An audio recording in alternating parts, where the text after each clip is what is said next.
Kahit gaano nakataas ang narating mo, hindi mo pa rin alam ang mangyayari sa hinaharap. Alalahanin mo, hindi mo hawak ang iyong buhay. Kaya wag mong isipin na mas nakakaangat ka kaysa sa iba. Kahit gaano kabilis ang takbo ng iyong sasakyan, hindi mo pa rin kayang kontrolin ang oras. Alalahanin mo, lahat tayo ay may tig 24 oras araw-araw, kaya pahalagahan mo ang bawat minutong nabubuhay ka. Kahit gaano kalaki ang iyong bahay, hindi lahat ng espasyo nito ay napapakinabangan mo. Alalahanin mo, iisa lang ang sukat ng ating paglilibingan, kaya magpasalamat ka sa maliit at malalaking biyaya. Kahit gaano karami ang pumupuri sa iyong ganda, huwag kang masyadong maginarte, kumukulubot din ang iyong balat. Alalahanin mo, mas dinadayo ng turista ang mga unggoy at gorilya. Kaya huwag kang mahuhumaling sa pagpapaganda ng iyong itsura. Kahit gaano ka kasikat, hindi mo madadala ang palakpak ng tao sa kabilang buhay. Alalahanin mo, kapag pumanaw ka, hindi na mahalaga kung ilang milyon ang tagahanga mo. Ang mas mahalaga ay kung ilang tao ang iyong natulungan at napasaya. Kahit gaano karami ang ari-arian mo, hindi mo ito maisasama sa iyong huling hantungan.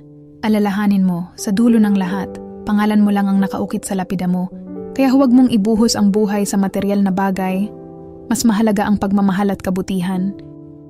Kahit gaano ka katalino, hindi mo pa rin kayang unawain ang lahat ng bagay sa mundo.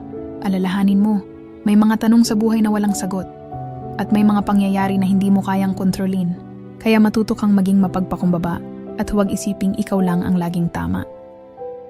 Kahit gaano kadami ang iyong kaibigan, darating ang panahon na iiwan ka rin nila. Alalahanin mo, sa oras ng iyong kahinaan at pagdadalamhati, tanging tunay na pagmamahal at pananampalataya ang masasandalan mo, kaya pahalagahan mo ang mga taong nagmamahal sa iyo nang walang hinihintay na kapalit. Kahit gaano ka kaabala, hindi mo dapat kalimutan ang iyong pamilya. Alalahanin mo, sa huling yugto ng iyong buhay, hindi trabaho, pera, o kasikatan ang iyong hahanapin, kundi ang init ng yakap ng iyong mga mahal sa buhay. Kaya ipakita mo sa kanila ang iyong pagmamahal habang may panahon pa. Sa kabila ng yaman at tagumpay ko, wala akong magagawa upang pigilan ang oras. Hindi ako naiiba sa inyo. Lahat tayo ay may katapusan. Kaya habang may pagkakataon pa, magmahal, magpatawad at ipamahagi ang biyaya sa iba. Dahil sa huli, hindi kung gaano tayo kayaman ang sukatan ng ating buhay, kundi kung gaano tayo naging mabuting tao. Hindi sukatan ang taas ng narating o dami ng ari-arian, kundi kung paano natin pinahahalagahan ang oras, ang mga taong nakapaligid sa atin, at ang pagkakataong mabuhay araw-araw. Sa dulo, lahat tayo ay may parehong hantungan, kaya't piliin nating maging mabuti, matuto mula sa buhay, at patuloy na magsikap ng may puso at pagpapakumbaba. Iiwan ko ang tanong na ito sa'yo. Kapag dumating ang araw ng iyong paglisan,